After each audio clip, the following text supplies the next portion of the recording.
Ahí va. Bueno, eh, muchas gracias por estar acá antes que nada.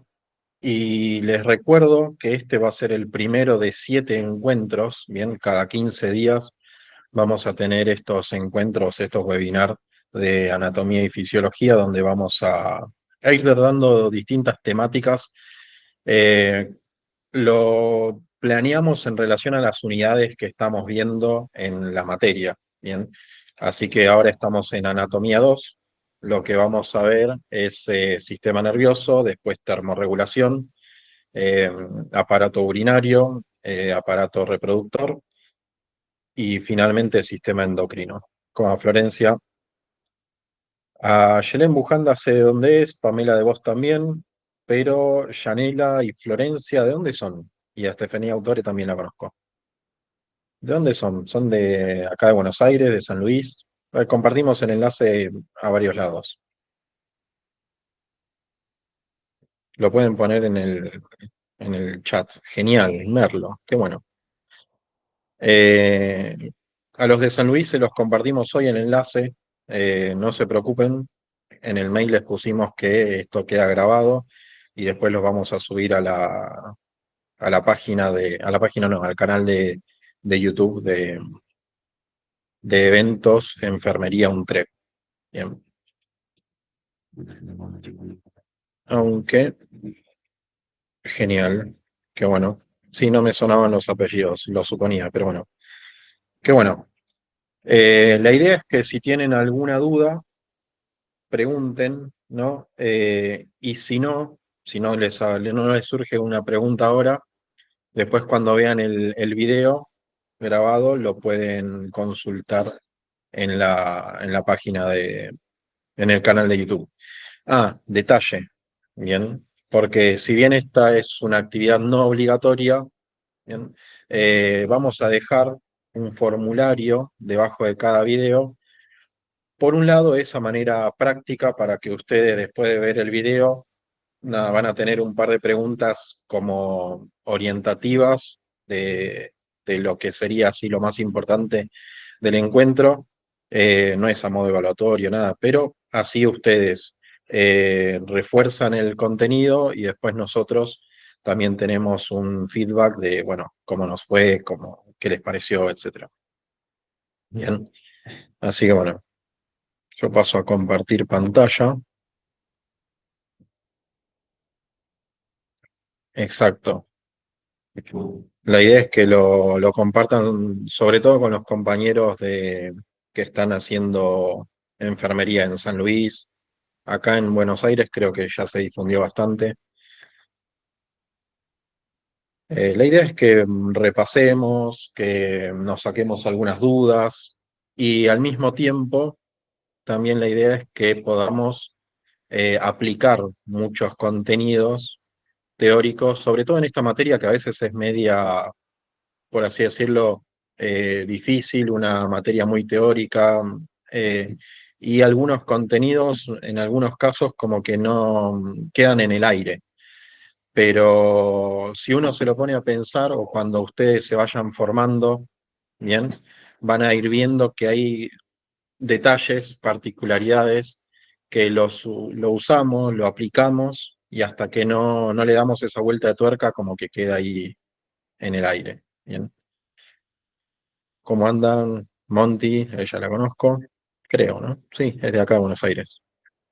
Bueno, las personas, la dinámica de estos encuentros básicamente es, vamos a tener la primera parte que va a ser una parte teórica, ¿no? Repasar algunos conceptos, pero repasar algunos conceptos pensando en la siguiente mitad. En la siguiente mitad estamos invitando a distintos profesionales, bien, a distintos colegas de enfermería, de médicos. Es más, el año pasado vino un biólogo que nos habló de la síntesis de proteínas, nos dio un reencuentro y, claro, pónganlas en el chat las dudas. Muy bien, muchas gracias, Estefanía.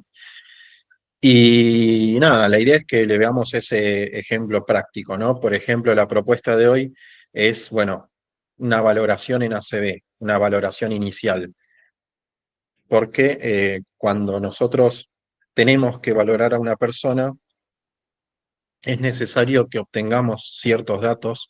Es más, muchas veces en el primer año, ¿no? Hacemos una valoración lo más completa posible, hacemos una valoración de las cejas, de los párpados, de la pupila, de la comisura la comisura de los labios, de la boca, y tal vez nos queda ahí en el aire, como que uno dice, bueno, lo hicimos, pero ¿por qué? ¿No? Porque me lo pidió el docente.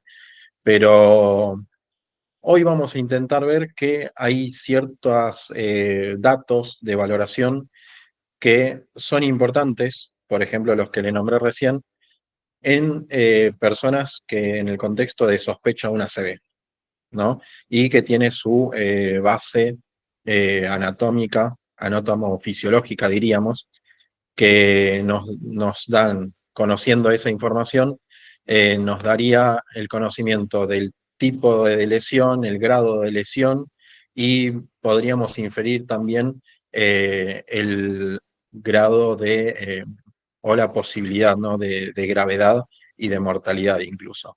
Bien. Así que, bueno, el equipo que está formado, que está organizando, ¿no? todos estos encuentros, es el doctor Medán Carlos, que ahora justo está en una reunión, en un rato se va a conectar. Bueno, yo, el licenciado Rojas, y después distintos invitados. Hoy vamos a tener a un colega que nos va a hablar un poco y es de Formosa, bien, que se llama Juan Figueroa. Hoy lo van a conocer, bueno, después los voy a presentar, no voy a perder mucho tiempo en eso ahora. Vamos al repaso. Pero es una persona bastante importante, sobre todo en el noreste, bien, de nuestro país. Está haciendo muchas cosas. Avancemos con la presentación. Si tienen alguna duda, no duden en ponerla en el chat. Eh, si quieren, pueden levantar la mano y les damos el pie para hacer la consulta. Y sí, conmigo no hay problema, hagamos eso. Bien. Entonces, hoy vamos a ver un poco de lo que sería sistema nervioso, principalmente pensando en la valoración inicial del sistema nervioso. Digo valoración inicial porque vamos a ver bien unos conceptos así básicos que después nos van a servir para otras valoraciones mucho más complejas, ¿bien? Pero lo de hoy va a ser bien básico. Digo valoraciones complejas, hay personas que tal vez están en, eh, en actividad laboral o están avanzados en la cursada y pueden plantear, bueno, hay otras formas de valorar el sistema nervioso, ¿no? Que es un poco más compleja y nos da mucha más información que la que vamos a ver hoy. Sí, perfecto. Pero hoy vamos a empezar con lo básico. Tal vez en otro encuentro más adelante vamos a tener otro tipo de escala, por ejemplo. ¿Mm? Entonces, vamos empezando. Vamos a hablar un poco del sistema nervioso. ¿Mm? El sistema nervioso, a ver, voy a poner la lapicera, se divide en lo que es el sistema nervioso central y el sistema nervioso periférico. El puntero acá. Bien. Y el sistema nervioso periférico se va a dividir en lo que es debida relación, bien, o somático le dicen también, y el sistema nervioso autónomo. Bien, el sistema nervioso central se va a formar por el encéfalo, que está conformado a su vez por el cerebro, el cerebelo y el tronco del encéfalo, y también por lo que es la médula. Bien. Estas estructuras están protegidas por estructuras óseas, bien, los huesos del cráneo o lo que sería el pedículo y el arco vertebral que van a conformar el conducto medular. Bien. Entonces el sistema nervioso central está protegido. En cambio, el sistema nervioso periférico son aquellas terminaciones que van a originarse del sistema nervioso central, ¿bien? Y van a inervar todo el organismo. Por ejemplo, los pares craneales que van a originarse a nivel del tronco del encéfalo y los nervios raquídeos que van a hacer estas prolongaciones, bien, estos axones que se van a originar de la médula. ¿Mm? No nos olvidemos, esto es muy importante porque hoy vamos a hablar un poco de ello, de los tipos de neuronas. Bien, los tipos de neuronas se pueden clasificar de varias maneras. Bien, se pueden clasificar por las formas. Bien, por ejemplo, acá tenemos una neurona piramidal, que nosotros cuando hablamos de la vía piramidal estamos hablando de la vía motora consciente y se llama así porque el cuerpo neuronal tiene forma de pirámide. Después también se puede clasificar por la longitud, ¿bien? Eh, que sería, a ver, tenemos la Golgi tipo 1, ¿bien? Que son las que están, por ejemplo, a nivel de la corteza motora o sensitiva también, de la vía motora sensitiva, y son aquellas que van a estar, por ejemplo, en la corteza y sus terminaciones van a viajar a lo largo del sistema nervioso central hasta un asta de la médula espinal. Pensando en la motora, vamos a tener entonces una neurona en la corteza, ¿bien? Que va a viajar a lo largo del cerebro, va a pasar por la cápsula blanca interna, va a llegar a nivel del bulbo raquídeo, ahí va a cruzarse hacia el otro lado, va a bajar hasta el asta anterior, ahí va a ser recién conexión con otra neurona, ¿no? Entonces, si la clasificamos por la longitud, esta neurona tipo Golgi 1 es muy larga, ¿bien? Uno piensa que las células, ¿no? Las neuronas son estructuras muy chicas, pero pueden llegar a medir casi 1 metro. ¿Mm? Y después esa neurona que está en el asta anterior que hace sinapsis con una segunda neurona va a llegar hasta los órganos efectores, en este caso podría ser los músculos de la mano, ¿no? Para mover la mano, ¿no? Si uno quiere escribir, mover, hacer lo que uno quiera. Bien. Así como están las neuronas de Golgi 1 están las Golgi tipo 2, bien, que estas son mucho más chicas, generalmente también se las pueden llamar como, no tienen una prolongación muy larga, bien, y son más inhibitorias, no van a tener un axón muy largo, y se van a encontrar, por ejemplo, en la corteza. ¿Mm?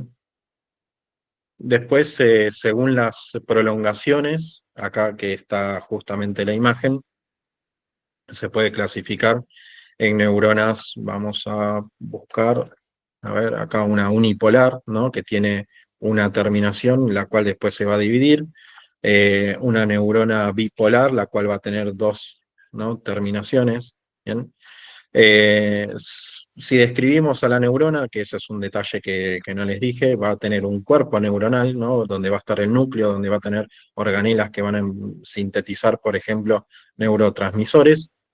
Eh, Después están las dendritas, bien, que son estas terminaciones, estas neuritas que van a hacer sinapsis con otra neurona y van a recibir información, bien. Entonces las dendritas van a hacer estas terminaciones aferentes, o sea que van a mandar información hacia el núcleo de la neurona, hacia el cuerpo de la neurona, y después hay otras terminaciones, bien, que va a ser el axón. Este axón va a ser una terminación que va a ser eferente, va a llevar información desde el cuerpo de la neurona, bien, hacia afuera. Bien. Y después está estas terminaciones, las cuales van a hacer sinapsis con otra neurona, que van a ser el teledendrón. Bien. Pero hay algo muy importante. Bien, las neuronas, si bien es la unidad funcional del, del sistema nervioso central, no va a funcionar por sí sola. Bien, para ello está lo que es la neuroglía, bien, o la glía también lo van a escuchar nombrar. Esto son distintas células, distintas estructuras que van a hacer que el sistema nervioso central, el sistema nervioso funcione, básicamente, ¿bien? Lo que van a hacer es darle soporte, aislamiento, van a ayudar a eliminar desechos, a regular el entorno químico, ¿bien? Van a participar en la sinapsis, ¿bien? Entonces, esta neuroglía son elementos que están en el sistema, son células que están en el sistema nervioso y van a dar soporte, van a ayudar a las neuronas a cumplir su función. Bien, las que más conocemos son estas células de Schwann, bien, que son las que van a envolver al axón de una neurona, bien, y van a producir mielina, cosa de que esta despolarización se produzca mucho más rápido, bien, este potencial de acción. Pero estas células de Schwann se van a encontrar más a nivel periférico, bien. A nivel central tenemos lo que son las oligodendrocitos. Entonces, los oligodendrocitos también van a revestir de mielina a los axones de las neuronas, pero esto lo va a hacer a nivel central, del sistema nervioso central. ¿Bien? También están los astrocitos, ¿bien? Que estas son las más comunes, son muy chicas, ¿m? Y van a regular lo que es el entorno químico y la eliminación de desechos de las neuronas. Después también están la microglía, que actúan como macrófagos y ayudan a la eliminación de patógenos, ¿bien? Y también a los desechos, también participan en ello. Y después también otros, como ependimocitos, que van a recubrir los vestíbulos, los ventrículos, perdón, y el canal central de la médula espinal. Bien, entonces muy importante la neuroglía, que va a ayudar a las neuronas a cumplir su función en este sistema nervioso, ya sea central o periférico.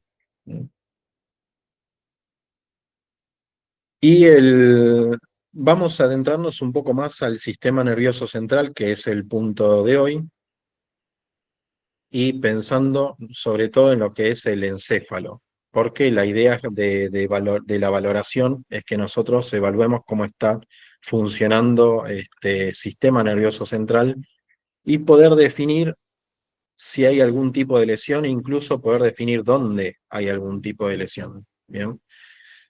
Si nosotros empezamos a analizar el cerebro propiamente, el cerebro, la configuración externa, básicamente se va a dividir en dos hemisferios por un surco interhemisférico.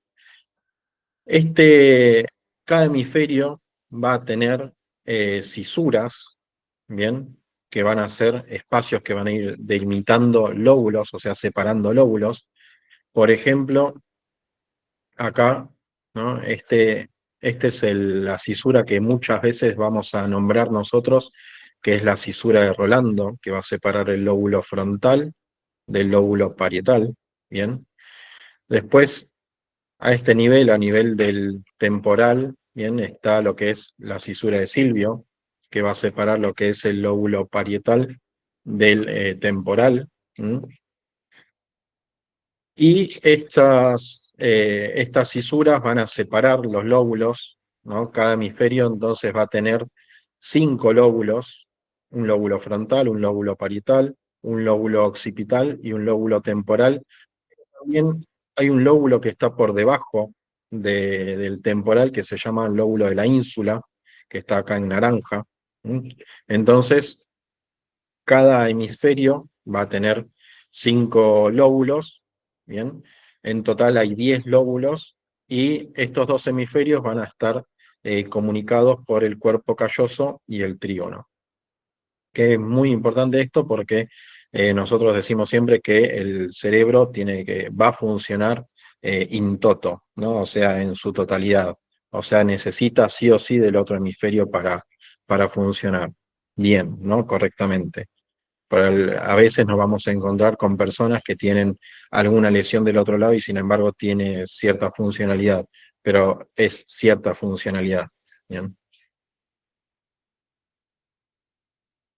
Y esta corteza, bien, es muy importante porque hay un detalle. La corteza, cuando nosotros hablemos de la corteza, básicamente la tenemos que asociar a todo lo que es consciente, ¿bien? O sea, todo lo que nosotros eh, entendemos, todo lo que nosotros sabemos, ¿bien? Todo lo que nosotros llegamos a percibir, eso es porque está llegando a la corteza. ¿M? Entonces, en la corteza, o todo lo que se origina de la corteza, va a ser consciente. Y esta corteza, en toda esta superficie del cerebro, se puede definir áreas, ¿bien? Nosotros hablamos siempre de las áreas de Brodmann, ¿bien? Y cada área va a definir una determinada función, ¿no? Por ejemplo, vuelvo a repetir, esta que es la cisura de Rolando, va a separar el área motora, ¿bien? Si está en la corteza es consciente, y por detrás viene el área post-rolándica, se va a definir lo que sería el área sensitiva, ¿bien? Eh, cada área se le asigna un nombre, ¿no? Un número, perdón. Por ejemplo, el área 4 es el área motora, el área 3, 1, 2 es el área sensitiva. El área de la visión está en el lóbulo occipital, por ejemplo. El área prefrontal va a ayudar a lo que serían los procesos cognitivos. Regula mucho lo que es el comportamiento, es muy importante, ¿no? Tal vez muchos escucharon hablar, estás frontalizado, ¿no? O frontalizada. Y también así hay áreas como el área de Broca, que está relacionado a la asociación, bien, el área de Wernicke, bien, al habla, bien. Eh, por ejemplo, el área auditiva que está acá en el lóbulo temporal. ¿M? Entonces, ¿a qué quiero llegar con esto? Si hay algún tipo de lesión, bien, a nivel del sistema nervioso central y que esté afectando una región del cerebro, uno puede evaluar haciendo pruebas específicas qué área está fallando, ¿no? A mí me pasó que no, tengo todavía un amigo que tuvo una vez una CB, ¿bien? ¿Cómo se dieron cuenta? Porque esta persona leía mucho, ¿bien? Yo ya les cuento directamente, es un sacerdote. Entonces los sacerdotes tienen que leer en algún momento y no podía leer, no le salía, no entendía, ¿bien? Pero podía comunicarse, podía hablar. Entonces llamaron a emergencias, lo evaluaron, eh, estaba con un estado de conciencia, ¿no? Estaba vigil, se comunicaba, entendía cosas, podía interpretar, emitir mensajes, pero el problema era que no podía, no le salía la lectura. Bien, después le hicieron la tomografía y vieron que tenía un pequeño ACV isquémico justo a nivel del área de Broca. Bien. Entonces, y así, cuanto más extensa la lesión, bien, más síntomas va a tener la persona. ¿M? También me sucedió una vez en la guardia que nos llegó una persona que decía, aparte de que tenía cefalea, que habían momentos en los cuales dejaba de ver, básicamente, y otras veces volvía. Entonces tenía maurosis, se le dice. Entonces, literalmente dejaba de ver, no tuvo ningún trauma facial, no tenía ningún problema en el globo ocular, simplemente que no veía nada. Eh, y empezó a tener como problemas para agarrar cosas, debilidad, bien, en los miembros. Se hizo la tomografía y que se vio, bueno, que tenía un ACV isquémico a nivel del cerebelo, por eso la debilidad, la incapacidad de agarrar cosas, ¿bien? Y que le estaba afectando ya a nivel occipital, por lo tanto, eso era lo que le estaba causando esta maurosis, esta pérdida de visión que iba y venía, ¿bien? Y así uno puede ir evaluando, ¿no? Cada signo cada síntoma, bien, que refiere la persona, cada signo que uno pregunta o puede observar, nos puede ir haciendo referencia a qué parte de la corteza, bien, del cerebro está siendo afectada. ¿Mm? Pero eso sería como la configuración externa, eso sería como la parte de afuera. Bien, nosotros en el cerebro también tenemos más estructuras que nos van a ir, que van a conformar el cerebro. Bien, por ejemplo, los núcleos de las bases del cerebro. Nosotros tenemos en la superficie de la corteza, bien, cuerpos neuronales, que va a ser lo que llamamos esa materia gris, que nosotros acá lo vemos un poquitito más, eh, color más marrón, un poquito más oscuro, podríamos decir, ¿no? A ver, díganme el color que están viendo. En cambio, dentro se ve un color mucho más claro. Nosotros vamos a llamarlo como materia blanca. Entonces, en la corteza hay materia gris, que son los cuerpos de las neuronas, y por dentro va a haber materia blanca, que van a ser los axones, ¿no? Van a ser esas prolongaciones. ¿Por qué es blanca? Porque tiene mielina. Pero así también dentro del cerebro se ven regiones donde hay materia gris, entonces hay otros cuerpos neuronales. Recién dijimos, la corteza, ¿no? Involucra todo lo que es consciente, ¿no? Y si no está en la corteza, va a involucrar todo lo que es inconsciente. Entonces, en estos núcleos que están dentro del cerebro, se van a originar o van a haber células que se van a ocupar de controlar a nuestro organismo, pero de las cuales nosotros no vamos a tener control. Bien, o sea, no vamos a ser conscientes. Acá vamos a describir un poquito, este es el surco interhemisférico. Bien, Eh, acá se pueden visualizar unas áreas negras, ¿no? Que estos van a hacer referencia a lo que serían los ventrículos, ¿bien? Los ventrículos laterales. Dentro de los ventrículos laterales no nos olvidemos que está el plexo coroideo, que son estas estructuras que van a hacer una ultrafiltración del plasma y va a dar como resultado el líquido cefalorraquídeo que va a viajar por los ventrículos laterales, al tercer ventrículo, después al cuarto ventrículo, y ahí va a pasar a las meninges y se va a después reabsorber por las pirámides de Pacchioni. ¿Bien?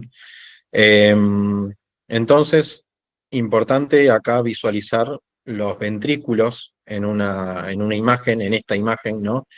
Porque van a ser los que van a generar este líquido cefalorraquídeo, que es el que protege al sistema nervioso central. ¿Mm?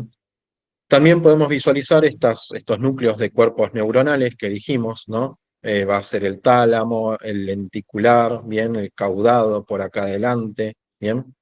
Esta va a ser la región frontal, bien, el lóbulo frontal, perdón, lóbulo occipital, lóbulo parietal y lóbulo parietal, bien. Pero ustedes me podrían decir, muy linda la imagen en dibujito, vamos a algo más real, ¿no? Vamos a algo más real. ¿Bien? Esta es una imagen de una tomografía. Esto se los quiero mostrar como para, para que empecemos, ¿no? Eh, a identificar, primero, que enfermería puede y debería ver imágenes, ¿bien? Porque también nosotros somos personal de salud que podemos identificar problemas y como equipo terapéutico poder plantear, ¿no? Cuál es el problema que se puede visualizar y después plantear alguna terapéutica. Entonces, en esta imagen tomográfica, busquemos las mismas estructuras que recién visualizamos, ¿no? Denme 2 segunditos. O ya, ahí está Juan. Juan, ¿estás por ahí? Solamente tiro un mensaje en el chat. Ahora termino y te doy la palabra. Entonces, en esta imagen tomográfica vamos a buscar las mismas estructuras. Ahora sí se ve la materia gris, ¿no? ¿Qué dicen ustedes? ¿Se puede ver en la corteza la materia gris? Bien, toda esta área un poco más gris. ¿Lo pueden ver? Pónganlo en el chat. Se ve una imagen negra, acá dentro del cerebro, bien, esos van a ser los ventrículos laterales. Dentro de los ventrículos laterales se ve el plexo coroideo, bien, que van a ser los que van a generar este líquido cefalorraquídeo. Acá ya empezamos a ver un poco, bien, lo que sería el inicio, la finalización de este tronco del encéfalo, bien. Eh, Acá se ve el tálamo, ¿no? Esta imagen está muy buena porque tiene muchas referencias. Bien, acá el lenticular, bueno, el lenticular se separa, ¿no? En putamen, etcétera, etcétera, y el caudado, por acá, bien. Pero vamos a una imagen un poco más dinámica. ¿Mm? Bien. Entonces, esto dejo de presentar y les voy a presentar otra cosa. Si les interesa, acá se los dejo como para que ustedes lo busquen. Esta página está buena porque vos podés buscarla y ir viendo cada corte tomográfico y te va señalando qué estructura es lo que uno va viendo, ¿no? Entonces, no me falles ahora. Ahí va. Se le había un toque. Entonces, empezamos bien desde la corona, podríamos decir, desde los lóbulos, desde los huesos parietales, los lóbulos parietales. Entonces, empezamos a descender. Acá un detalle, la derecha de la persona está de este lado, o sea, a la izquierda de la imagen. Y la izquierda de la persona está a la derecha de la imagen. Bien, entonces, se ve el surco interhemisférico. Bien, acá tenemos hemisferio derecho, hemisferio izquierdo de este lado. Se pueden diferenciar estos pequeños surcos y acá este va a ser ¿cómo se llama? La cisura de Rolando. Bien, no se olviden, el surco interhemisférico separa los dos hemisferios. Las cisuras van a separar lóbulos y los surcos van a separar las circunvoluciones. ¿Mm? Entonces uno sigue descendiendo en los diferentes cortes. Acá estamos viendo todo materia gris. Bien, ahora vamos a empezar a ver un poco de materia blanca por dentro. Bien, ven ahí ya el cambio de coloración. Y acá ya empezamos a ver, bien, imágenes más negras, bien radiopacas se dice, que van a representar a los dos ventrículos laterales. Ven que ahí se puede identificar. Dentro de los ventrículos laterales se puede visualizar el plexo coroideo y también se puede visualizar el tálamo, el lenticular, bien, acá la cabeza del caudado, bien, la cola del caudado no se ve mucho. Y si seguimos descendiendo, ya llegamos a los pedúnculos, bien, que va a ser la parte superior del tronco del encéfalo. Empezamos a ver un poquito ahí cómo se empieza a asomar el cerebelo. Ahora se ve mucho mejor el cerebelo. No nos olvidemos nunca del cerebelo, que es del órgano de la ataxia y la praxia. Si se afecta, si tiene síntomas como de una persona borracha, hay que sospechar del cerebelo. Bien, acá tenemos el cerebelo, acá está el tronco del encéfalo, ya a este nivel eh, tenemos lo que sería la protuberancia. Bien, ahí tenemos el cerebro y ya va a aparecer por acá el bulbo. Bien, que acá en el bulbo no nos olvidemos, hay un grupo de células que van a controlar básicamente la respiración, es muy importante. Bien, y terminamos con el hueso occipital, bien, ese foramen magno, ese foramen, eh, ese agujero medular. Bien, nada, anótense la página, se llama IMAOS, si a alguno le interesa. Está bastante bueno porque para empezar a ver las imágenes te las describe de manera súper completa. Bien, volvemos a esto. Déjame presentar. Presentamos acá. Y esto. Entonces, volvemos al esquema que se entiende un poquito mejor a veces, ¿bien? Esto sería un hemisferio, ¿bien? En el cual en la corteza, acá podemos ver todo lo que es la materia gris, ¿bien? Y de la corteza se van a originar los axones que van a formar esta materia blanca, ¿bien? Acá dentro de los núcleos de la base del cerebro está el tálamo, ¿bien? Vamos a señalarlo un poco, el lápiz, acá el tálamo, ¿bien? Acá tenemos el lenticular, ¿bien? Que es todo esto, que en realidad son varias partecitas, este es el tálamo, y después acá vamos a tener lo que sería el caudado, ¿bien? Que está acá. Pero lo taché, no importa. El caudado tiene una forma de C, así que una parte va a estar por acá y después otra va a aparecer por acá abajo. Bien, es muy importante esta región, bien, porque como acá ven en el dibujo, por acá pasan muchos axones, bien, y es un lugar crítico, porque cualquier cosa que afecte a este hemisferio, eh, desde los laterales, podríamos decir, cualquier cosa que afecte esta región, vamos a ponerlo en este color,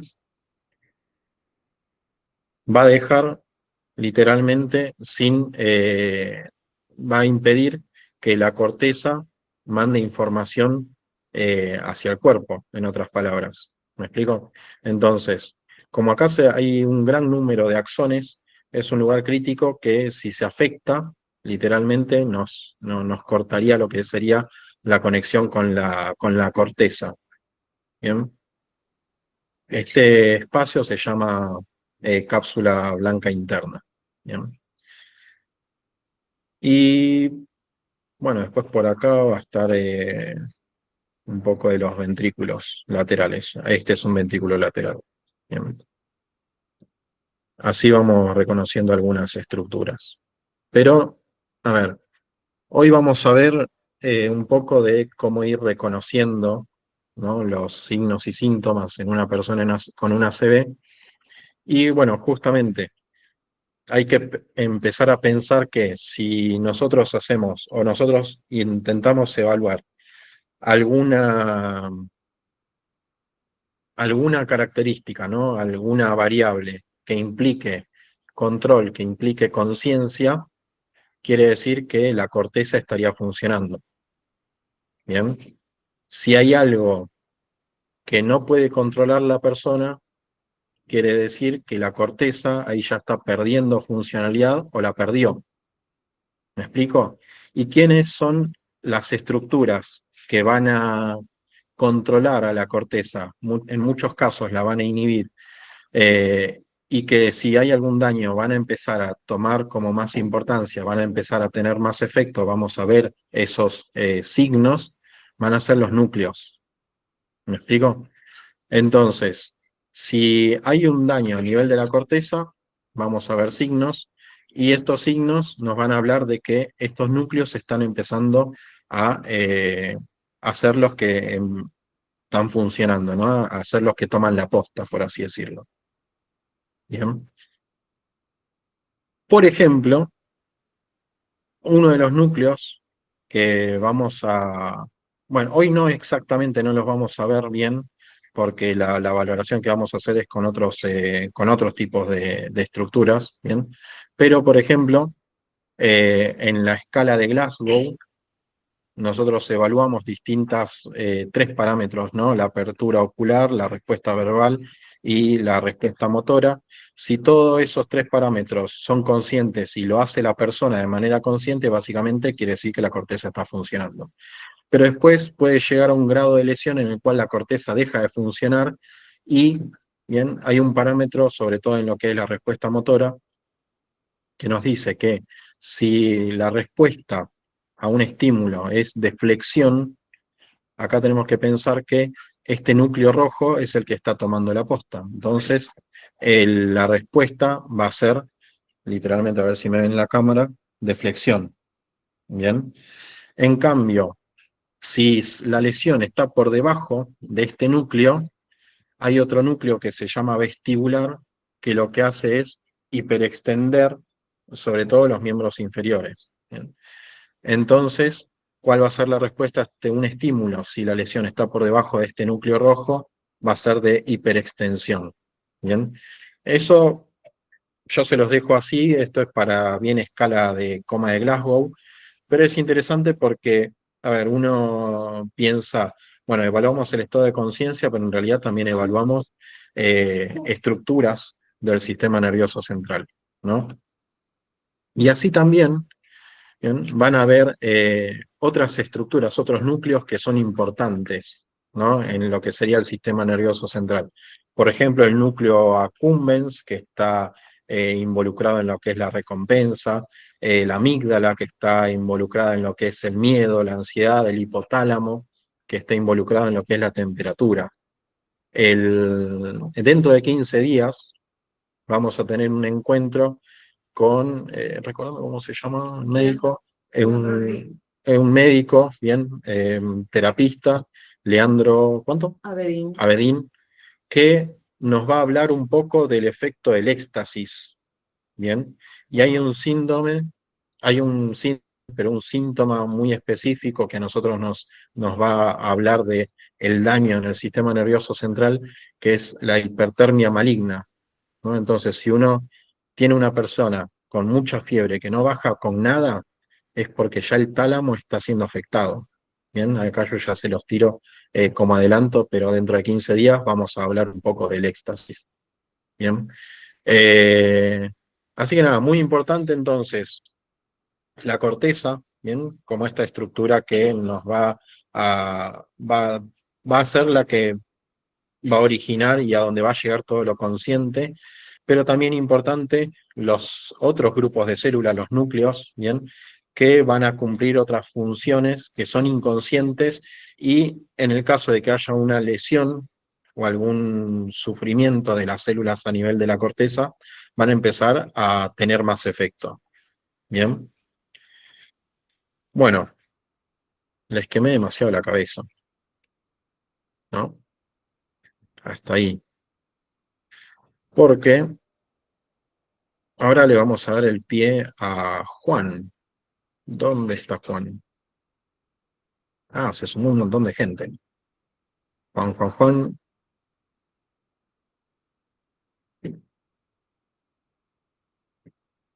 Juan, no te veo. Ahí está. Estás conectado, Juan. Vamos a mandarle un mensaje. Miguel, ¿cómo estás? Ahí va. ¿Cómo va, Juancho? ¿Todo bien? ¿Todo bien? Lo Sí, sí. recontra informal. Perdón, perdón, ¿eh? Tanto tiempo. ¿Todo Muchísimas bien, gracias che? por estar acá. Antes que nada, No, por favor. me gustaría que la gente te conozca un poco. ¿De dónde sos? ¿Qué Bueno, haces? bueno, buenas tardes a todos por allá. Yo soy de Formosa. Es un placer para mí estar acá en esta tarde, noche de jueves. Soy licenciado en enfermería, especialista en cuidados críticos intensivos. También hago un poco de ultrasonido ahí con Miguel.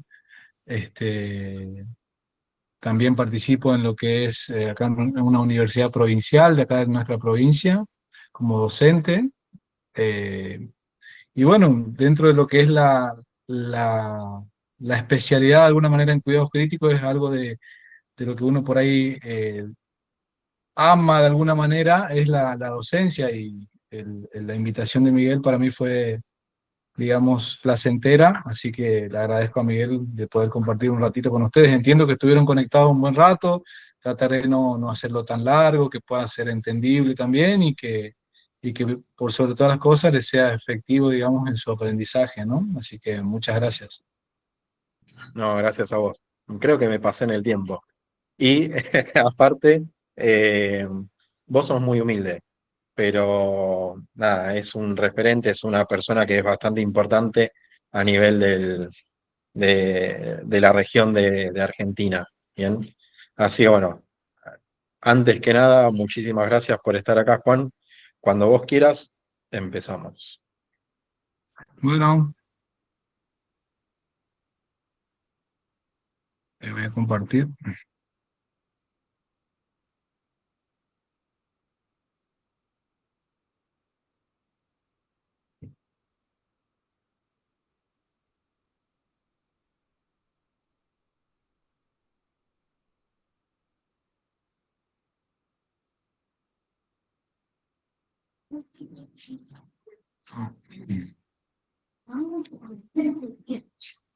¿Ahí ves mi pantalla completa?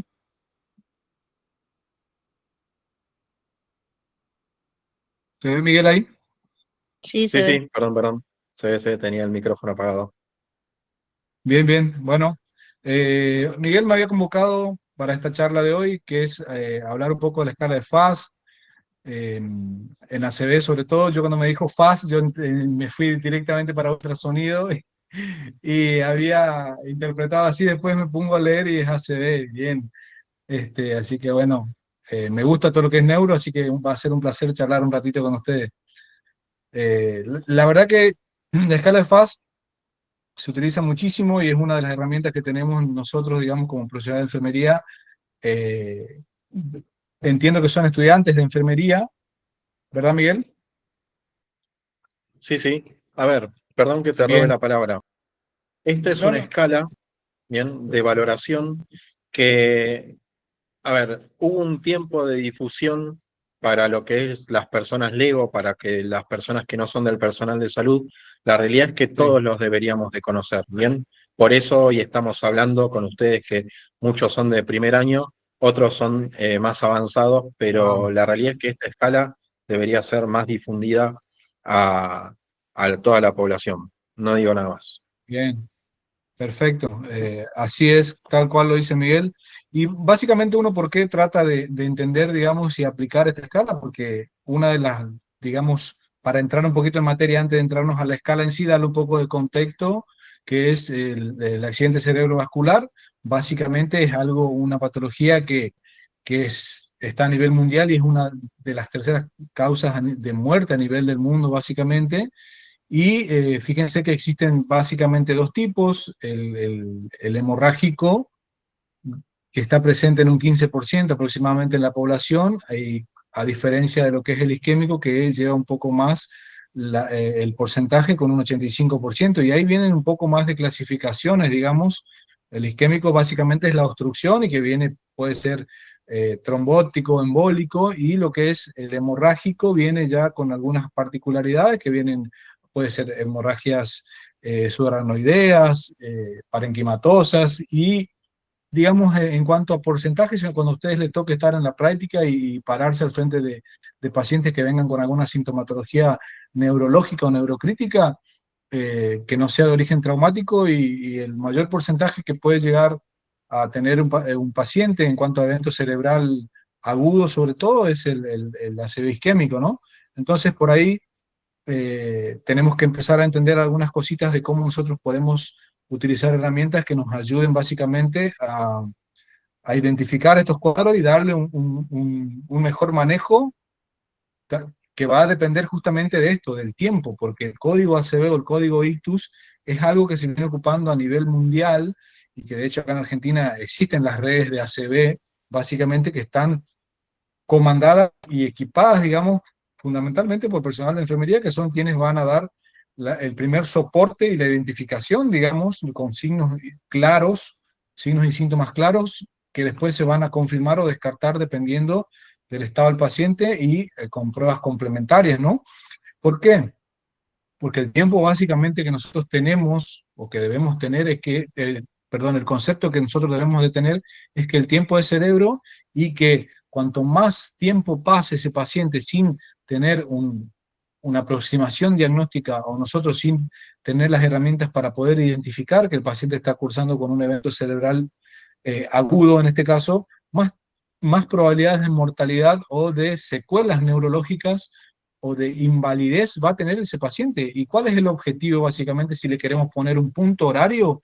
Es antes de las 4 horas y media, ¿sí? ¿Por qué? Porque antes de las 4 horas y media, sobre todo si el paciente, como dijimos que el mayor porcentaje es isquémico, tiene, digamos, un rol protagónico, porque nos va a dar a nosotros ventanas, ¿sí? ¿Para qué? Para que ese paciente pueda tener una mejor sobrevida y que existen tratamientos específicos como son trombolíticos que van a ayudar justamente a deshacer los trombos, van a producir la lisis de los trombos que están ocluyendo básicamente los vasos a nivel cerebral y que ese paciente puede quedar con secuelas mínimas o ningún tipo de secuelas a nivel neurológico. Entonces, es clave, digamos, que cuando el paciente nos llega a la consulta, nosotros pongamos en uso la escala que le vamos a ir mostrando y también tener en cuenta fundamentalmente el tiempo de inicio de los síntomas, ¿sí? ¿Y por qué? Básicamente algo de lo que Miguel por ahí agarré en la última partecita de la charla, es que nosotros tenemos toda una circulación que va de alguna manera anatómica o fisiológicamente, que es a través del polígono de Willis, y las arterias que van a llevar el gran caudal de sangre, sobre todo la circulación anterior, que se ocupa el 70% del flujo sanguíneo, nos va a aportar justamente nutrientes, nos va a aportar oxígeno, y que son las que de alguna manera van a empezar a sufrir los cambios, en este caso como obstrucciones, si estamos hablando básicamente de pacientes con ácido isquémico o rotura, ya sea neurismática o no, cuando hablemos de pacientes con ACV hemorrágico. Entonces, porque la circulación, digamos, a nivel cerebral es tanta, digamos, y tiene los vasos sanguíneos a ese nivel, también tienden a ser un poco más de menor calibre, entonces puede llegar a ocurrir que los trombos, que las trombosis, en este caso cerebrales, ocurran con mayor facilidad. ¿Y a qué nosotros debemos apuntar cuando nosotros decimos por qué tengo que identificar yo al paciente o por qué es importante que yo como personal de enfermería tenga en cuenta signos y síntomas claros para diagnosticar o tener una impresión diagnóstica de, de que ese paciente eh, tenga un cuadro o un evento cerebral, en este caso agudo, y tener en cuenta también diagnósticos diferenciales, que ese paciente puede tener síntomas neurológicos, pero no necesariamente sea a causa de un problema neurológico, puede ser una hipoglucemia, puede ser una hiponatremia, que también van a simular trastornos neurológicos que nosotros ahí debemos tener el ojo clínico que les va a ir dando la experiencia, básicamente, para poder llegar o aproximarse a una impresión diagnóstica. Entonces, ¿por qué es importante las 4 horas y media? ¿Por qué es importante que identifiquemos correctamente? ¿Por qué es importante que le demos el tratamiento adecuado también después? Por esto que está acá, que se llama zona de penumbra, que es básicamente, fíjense que esto que está acá es la zona infartada, si estamos hablando de un ACV isquémico, es la zona infartada o la zona isquemiada, ¿sí? Y la zona de penumbra es todo lo que está alrededor, ¿sí? ¿Qué es la zona de penumbra? Lo que dice acá, que es la zona de isquemia reversible alrededor del infarto. O sea, ¿qué quiere decir esto? Que si yo lo agarro al paciente o lo identifico, se hace el diagnóstico, se tiene que hacer una tomografía, se confirma la isquemia, se pasa una medicación que es trombolítica, que hoy existe en el mercado dos, que están siendo muy ocupadas. Eh, si yo identifico, hago tomografía y yo como profesional de enfermería tengo que hacer una serie de acciones para administrar el trombolítico en este caso, llego dentro del rango horario de 4 horas y media, esta zona de penumbra no se va a isquemiar, porque es la zona próxima a isquemia, justamente cuando el paciente llega posterior a esa zona, posterior a esas horas, a las 4 horas y media, la zona de penumbra va a tender, digamos, a isquemiarse junto con la zona de isquemia primaria. Entonces, ¿qué va a pasar? Que de alguna u otra manera, hablando mal y pronto, que el infarto se va a agrandar o va a crecer, digamos, entonces el daño neurológico va a ser aún mayor. Entonces, acá fundamentalmente habla del tiempo que nosotros tenemos que tener y darle la seriedad y la coordinación y eh, poner, digamos, todas nuestras alarmas y teniendo en cuenta el conocimiento, la práctica y la experiencia de darle un tiempo adecuado para que este paciente tenga después justamente el manejo ideal que corresponde al diagnóstico, ¿no? Entonces, fíjense que rápidamente así, para que ustedes vayan entrando, digamos, en algunas cositas que nos competen a nosotros, porque una vez que el paciente está diagnosticado, después eh, entramos con los cuidados de enfermería o las atenciones, básicamente, en los pacientes con diagnóstico de ACV y sobre todo isquémico. Existen drogas que son la tenteplasa o la alteplasa que tienen características o que el objetivo es el mismo, que es producir la lisis del trombo, pero después tienen algunas características distintas en cuanto a la administración, la duración de la administración, la vida media, la dosis, y eso va a depender muchísimo también de que nosotros tengamos en cuenta el peso del paciente y después cómo vamos administrando y los efectos adversos que van a empezar a tener o que pueden llegar a tener estas drogas, y que también existen algunas contraindicaciones que nosotros, junto con el neurólogo o el personal médico que está a nuestro lado, vamos a ir considerando para administrar o no estos fármacos que van a llevar, digamos, al objetivo primario, que es producir la lisis y que ese paciente quede con la menor secuela posible, ¿no? Entonces, para entrar ahí y nosotros empezar a entender las escalas un poquito, tenemos que hablar básicamente, y tienen que entender ustedes que cuando vayan a leer estudios o vayan a tener en cuenta algunos papers para poder ir analizándolo, entender algunas cuestiones básicas de sensibilidad, por ejemplo, y especificidad. Fíjense que la sensibilidad, cuando yo vaya a analizar un estudio, habla también la tasa o tasa de predicción verdadera, que mide la proporción de positivos reales que son identificados correctamente. O sea que la sensibilidad lo que me va a dar es cuántos positivos yo lo identifiqué de manera correcta cuando empiece a leer algunos estudios, y ustedes lo van a ir haciendo seguramente con el correr de los años. Se refiere a la capacidad de prueba para designar a un individuo como una enfermedad positiva. Y la especificidad, cuando vamos a darle algo específico, quiere decir también llamada de tasa predictiva negativa verdadera, que mide la proporción de negativos reales que son identificados correctamente. En síntesis, la sensibilidad te va a medir la posibilidad de identificar positivos, y la especificidad te va a dar la posibilidad de identificar los negativos de manera correctamente. Y esto es importante porque nosotros tenemos que empezar a entender cuando vayamos a leer algunos metaanálisis, algunas revisiones sistemáticas, que a nosotros, ¿para qué nos sirve como profesionales de enfermería? Para tener evidencia, para lo que yo haga, diga o muestre, tenga un sustento, que no lo digan ustedes mismos, que no lo diga Miguel, que no lo diga yo, que lo diga la evidencia, gente que ha estudiado y que ha preparado y que se ha basado justamente en estos métodos de especificidad, sensibilidad, para darle un marco de seriedad y de rigurosidad a la hora de realizar estudios, para que nosotros tengamos soporte. Entonces, fíjense que hay un montón de escalas que pueden ocuparse, digamos, o se ocupan habitualmente en distintas partes del mundo. Y dentro de esa está la escala FAS, que es la que Miguel me había propuesto para que charlemos un poquito. Y fíjense que se examinaron 5.622 estudios de referencia por título o resumen, y se incluyeron 18 artículos, 3 resúmenes de congresos después de la revisión del texto completo. Se identificaron 7 instrumentos, y ahí habla de la escala de FAS, y ahí habla de otras escalas un poco más, que tienen algunas particularidades que son similitudes, por ejemplo la de Cincinnati, y después hay otras escalas que tienen un poquito más de complejidad, que te van a dar cierta evidencia, o te van a dar, digamos, un sustento bibliográfico para que vos puedas usarlo, pero en fin, al fin y al cabo nosotros vamos a ir teniendo en cuenta el contexto en el que estamos, el paciente en el que estamos y la expertise que tengamos con los diferentes métodos para estudiar o analizar nuestros pacientes. Y la escala de FAS básicamente habla de 4 puntos. Fíjense que fácil, nosotros paramos frente al paciente, o en este caso si el paciente por ahí no puede comunicarse o tenemos dificultades para comunicarnos, tenemos el familiar, si es que así lo precisa, o si es que así, digamos, cuenta con un familiar en este caso, que habla la F de face o cara, que al sonreír, digamos, de alguna manera, tiene alguna asimetría a nivel facial. Eso es una de las claves. La A es de arms, o habla de brazos, que al levantar los brazos uno se baja lentamente, no tiene, digamos, una coordinación o una dificultad para poder elevarlo posterior a la elevación, pues yo puedo ponerlo así a los brazos y uno cae, entonces después no lo puede levantar, ¿sí?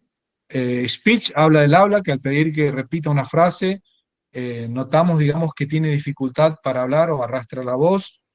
Pedimos por ahí que sople, también es una prueba, que digamos el soplido lo hace desde un lado, desde un costado, no lo hace desde el centro, como normalmente un paciente que no tenga daño neurológico lo podría hacer. Y después la T viene con el tiempo.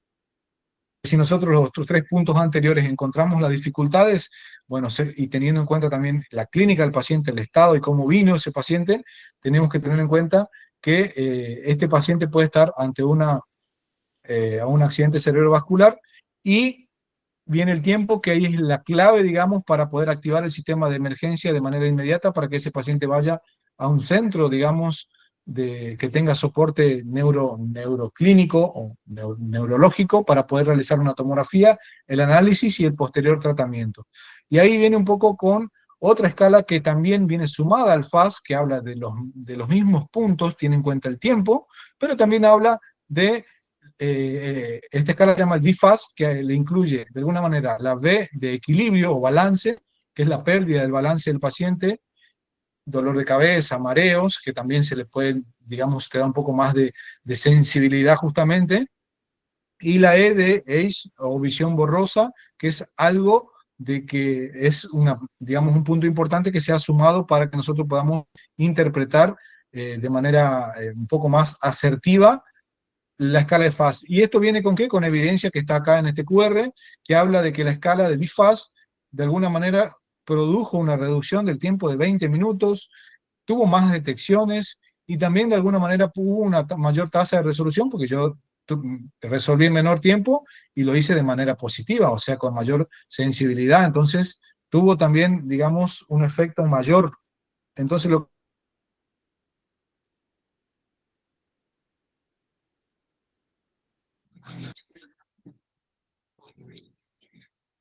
Opa. rutinaria en nuestros exámenes, ¿no? Fíjense que la prevalencia de accidente cerebrovascular detectable por instrumentos varió entre cortes a lo largo del tiempo. La escala de Cincinnati, que es CPSS, y la prueba de FAS similar, generalmente informan un nivel más alto de sensibilidad, o sea que son más efectivas para detectar los positivos. Con instrumentos más complejos, que ahí habla de la escala LAPS, que es la escala de Los Ángeles, informan una mayor especificidad, o sea que ahí, de alguna manera, la escala de Los Ángeles tiene un poco más de especificidad. ¿Para qué? Para decirte, este paciente no es un ACV. Pero es otra cosa, es otra escala que tiene un poco más de complejidad a la hora de utilizarla. Entonces nosotros vamos con la FAST, en este caso, o el BFAST, a costa de una detección más baja, digamos. Los datos disponibles no permiten hacer una recomendación sólida, según este estudio, sobre la superioridad de un instrumento de reconocimiento en accidentes cerebrovasculares. La elección del instrumento depende del propósito, o sea, que yo quiero evaluar, eso es clave, y de las consecuencias del resultado falso negativo o falso positivo. O sea que yo quiero evaluar si el paciente tiene una ACV o no. Siempre cuando yo vaya a utilizar escalas o vaya a utilizar instrumentos que pretendo que me den una cierta validez a lo que estoy haciendo, tengo que tener en cuenta cuál es mi objetivo primario. Determinar qué voy a hacer después o para qué me sirve lo que estoy haciendo. Eso es clave, ¿no? Entonces, fíjense que acá hay otra revisión sistemática y un metaanálisis que compara justamente el FAS y el BFAS en pacientes con accidente cerebrovascular agudo, en este caso. Fíjense, el BFAS con el FAS, acá puse una imagen ahí para poner un poco de humor de alguna manera y no hacerlo tan rígido. Y fíjense que este estudio habla de hallazgos que indicaron que el FAS y el BFAS podrían ser útiles en el diagnóstico, lógicamente, y son útiles en este tipo de diagnóstico o ayudar, digamos, con la impresión diagnóstica. El valor diagnóstico del BFAS en el accidente cerebrovascular isquémico fue mayor que el FAS, por lo tanto, podría tener un papel más importante en el reconocimiento rápido del accidente cerebrovascular isquémico. Entonces, fíjense que Miguel habló de FAST para que charlemos y es clave. Entonces, la cara, la visión, la cara, lo que es el tiempo, tener en cuenta el tiempo, el speed y el habla y el movimiento de los brazos es clave, pero si le sumamos a eso la B de la visión borrosa y el balance, fundamentalmente, podemos acercarnos, digamos, a tener una sensibilidad mayor o a detectar mayor número de casos positivos, en este caso, de ACV según estos estudios. ¿Viste? Fíjense, acá también habla de BIFAS versus FAS, un ensayo piloto, y también fíjense que dice se encontró una retención y una capacidad significativamente mayor para recordar los síntomas del accidente cerebrovascular, total o parcialmente con FAS, ¿sí? A agregar B, o sea, el BIFAS, resultó una menor retención de los síntomas más comunes. Esto tiene que ver un poco con la práctica que nosotros tengamos como profesional de enfermería, que si estamos ocupando FAS y lo hacemos a la perfección y por ahí nos suman el BIFAS, y a algunos les puede llegar a perder o les puede llegar a incomodar, digamos, la utilización de esta escala o estos dos ítems más, y de alguna manera puede perderse algunos datos. Fíjense que acá también dice, el valor pronóstico del BIFAS versus FAS para identificar accidente cerebrovascular, habla del entorno prehospitalario, y se comparó el rendimiento de escalas, las que mencionamos, y dice que agregar evaluaciones de coordinación y diplopía, que es la B de balance y la E de ocular, a la evaluación de la cara, el brazo y el habla, no mejora la detección en accidentes cerebrovasculares. O sea, un estudio nos dice una cosa, otro estudio nos dice otra, en fin. ¿Qué quiero decir con esto? Que la experiencia la tienen que hacer uno, ¿sí? La experiencia la tenemos que hacer nosotros en nuestras instituciones, en nuestros servicios, y decir, ¿vamos a utilizar FAS? Bueno, todos utilizamos FAS, y todos utilizamos quiere decir que todos sepan utilizar, porque podemos utilizar todo, pero si lo hacemos de manera incorrecta también nos puede, digamos, llevar a equivocaciones o a cometer errores gravísimos, ¿no? Y fíjense que la iniciativa Angels nos habla de una lista de comprobación que ellos le suman al FAST normal, ¿sí? Le suman el MEN, que de alguna manera se puede complejizar un poco más porque ya te habla de valorar el estado mental con un checklist, los pares craneales, que habla de la caída de la cara, los campos visuales, la mirada horizontal, extremidades. Esto requiere una preparación mucho mayor de quienes vayan a utilizarlo, la motricidad, la sensibilidad y la coordinación, y también un diagnóstico provisional, ¿sí? Que por ahí nos puede o puede ayudar, digamos, al médico, en este caso, a tener una impresión diagnóstica un poco más certera, y esto puede servir cuando eh, tengamos un tiempo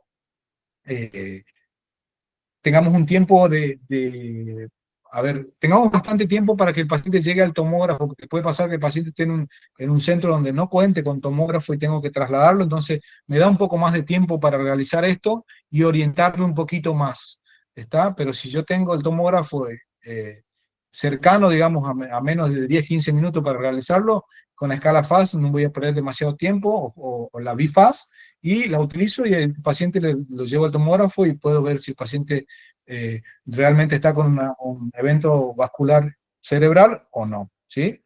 Entonces, básicamente por ahí venía mi charla de poder mostrarles lo que es FAST, lo que es BIFAS, que es una opción que se viene sumando, digamos, y que nosotros podemos incorporarla a nuestros servicios, o ustedes en su vida diaria también, ¿por qué no? Porque esto también es clave que la población, como no es algo muy complejo, podemos utilizarlo tranquilamente, y la población con esto, los familiares pueden llegar, digamos, a un diagnóstico un poco más temprano u oportuno, entonces se disminuye el tiempo en el que el paciente llega hacia el centro, o que el familiar llama hacia el prehospitalario, a las ambulancias, digamos, para que este paciente pueda ser trasladado al centro adecuado para que tenga para que llegue en un tiempo óptimo y para que tenga un manejo adecuado, lógicamente, porque puede llegar el paciente en un tiempo adecuado y no le damos el manejo, pues lo llevamos a otro centro porque no pudimos diagnosticarlo bien, o al paciente lo llevo al, digamos, le puedo dar el manejo adecuado en una determinada institución, pero lo llevé tarde. Entonces también tiene que ver un poco con eso, ¿no? Es importantísimo las dos cosas, que podamos utilizar la herramienta correctamente, darle un tiempo y llevarlo al lugar adecuado donde le van a poder dar una solución, ¿sí? Entonces, conocer y aplicar FASIMEL, en este caso de la iniciativa Angels, en la práctica prehospitalaria, no solo es un requisito técnico, ¿no? Sino es un compromiso con la detección oportuna. Yo tengo que estar comprometido con lo que tengo para hacer con mi paciente, y después tengo que estar comprometido con lo que significa, digamos, en este caso, esta escala. Tengo que saber para qué utilizarla, cuándo utilizarla, por qué utilizarla, para darle justamente el tratamiento adecuado y la disminución del daño neurológico a los pacientes con eventos vasculares cerebrales, sobre todo en este caso los isquémicos, que son de alguna manera los que más chances tienen y lo que mayor porcentaje tenemos eh, de pacientes con eventos cerebrales agudos. Esto es todo de mi parte, básicamente. Te agradezco muchísimo la atención, sobre todo la invitación a esta charla. No quería hacerlo demasiado largo, entendía que venían de una charla también. Entonces, entrar por ahí, de que puedan utilizar las diferentes escalas que pueden, en este caso el FAS o el BIFAS, que les sea útil, que les sea efectiva, y que fundamentalmente sea de incorporación rápida, que ustedes la puedan utilizar en su diferente servicio y que le den un buen resultado, digamos, sobre todo a los pacientes, ¿no? Así que muchísimas gracias. Vos, Juan. Eh, Interesante porque vimos que simplemente con un par de parámetros, ¿no?, de nuestra valoración ya podemos inferir, ¿no?, la posibilidad de un ACV, de un accidente cerebrovascular. Y también está muy bueno la propuesta del MEND porque ahí nos dice que cuando más datos obtengamos, más específico va a ser por lo menos la detección de este evento, ¿no?, de esta situación. Está muy bueno. Recomendación, ¿no? Empecemos con FAST, ¿bien? Que es fácil de acordarse, es rápido, evalúa lo que sería la simetría en el rostro, evalúa la debilidad en los miembros y también la capacidad de lenguaje. Bien, si uno se lo pone a pensar, ya está evaluando diferentes áreas del sistema nervioso central, la corteza, ¿no? Por ejemplo, en el lenguaje, que diga algo o que repita algo, o que nos responda algunas preguntas, ya estamos evaluando dos sitios, ¿no?, como es el área de Broca y el área de Wernicke, en los cuales necesitan interpretar el mensaje, bien, lo que reciben, y después emitir una respuesta. ¿Mm? Entonces ahí ya estamos evaluando parte del cerebro. Bien, y después cuando uno le agrega el BFAST, la parte de lo que sería el equilibrio, ahí uno puede estar pensando en el cerebelo, ¿no? Cuando uno piensa también en la visión, ahí ya está pensando en lo que Simulas. sería el lóbulo occipital. Entonces, cuando más datos uno sume a la valoración, el diagnóstico enfermero, ¿bien? El diagnóstico médico final va a ser mucho más específico. Y todo pensando en el tiempo, ¿no? Como vos dijiste, el tiempo es cerebro. Cuanto antes se detecte, antes es la terapéutica, antes son los cuidados para poder restaurar la circulación en el área de penumbra, ¿bien? Y de esa manera tener una persona que después de todo lo que se haga tenga menor secuelas, ¿no? Exactamente. Está muy bueno. Muchas gracias, Juan. Por ahí lo No, vi por a... favor, Miguel. O sea, ¿Alguna pregunta mientras? ¿Alguien tiene alguna duda? Yo creo que Cincinnati, Fast, BeFast son herramientas que deberíamos promocionarlas no solamente a los estudiantes ¿cómo se llama?, del primer año, ¿no?, sino también a las personas Lego, ¿no? A lo que sería, porque al final y al cabo una CB no te agarra en un hospital, no te agarra en una universidad, bien, sino que te va a agarrar en la calle, en el cine, en cualquier lado, y poder totalmente. identificar esta entidad y poder llamar al sistema de emergencia y que sea derivado al lugar, sería, claro, durmiendo sería inconsciente, sí, sí, sí, sí. Eh, sí, durmiendo también pasa. Ujú. Así que bueno, ahí te están felicitando. Muy Ah, buena, bueno, muchas muy gracias. Sí, durmiendo también. Viste que, por ejemplo, vos le ves al paciente, porque una de las preguntas, ¿cuándo te das cuenta si el paciente está durmiendo o se cayó de la cama o lo encontrás al otro día cuando se despierta con alguna dificultad, digamos, en el habla o en la cara o en la movilidad? Y cómo se toma el tiempo ahí, es un tiempo no estadiable porque fue la última vez que vos lo viste sin signos o síntomas de ese paciente, pues vos lo viste sin signos y síntomas a las 10 de la noche antes que se vaya a dormir y después lo encontrás al paciente a las 8 de la mañana que tiene la cara caída, que no te puede hablar, que no tiene pérdida de la movilidad, entonces no sabes si hizo el evento a las 3 de la mañana, no sabes si hizo el evento a las 5 de la mañana, entonces horario, digamos, eh, no lo podés, digamos, dar, o por lo menos creo que eso es a nivel mundial, digamos, una hora no estadiable.